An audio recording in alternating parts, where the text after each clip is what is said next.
নিজেদের মধ্যে বন্ধুত্ব ও কৌশলগত অংশীদারিত্ব এগিয়ে নেওয়ার প্রতিশ্রুতির ওপর জোর দিয়েছেন যুক্তরাষ্ট্র ও ভারত। স্থানীয় সময় সোমবার এক ফোনালাপে এমনটাই আশা প্রকাশ করেছেন মার্কিন প্রেসিডেন্ট ডোনাল্ড ট্রাম্প ও ভারতের প্রধানমন্ত্রী নরেন্দ্র মোদি। বিবৃতিতে হোয়াইট হাউস বলছে, ভারতের প্রধানমন্ত্রী নরেন্দ্র মোদির সঙ্গে প্রেসিডেন্ট ট্রাম্পের ফলপ্রসূ আলোচনা হয়েছে।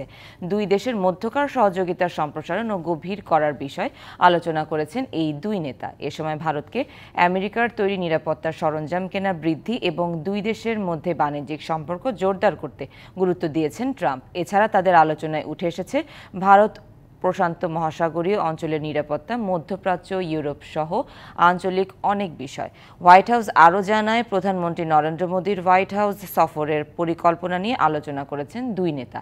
এদিকে ফোনালাপের পর সামাজিক যোগাযোগ মাধ্যমে দেয়া এক বার্তায় প্রেসিডেন্ট ট্রাম্পকে বন্ধু সম্বোধন করে মোদি বলেন, জনগণের কল্যাণ এবং বিশ্বশান্তি, সমৃদ্ধ ও নিরাপত্তার জন্য একত্রে কাজ করবেন তারা।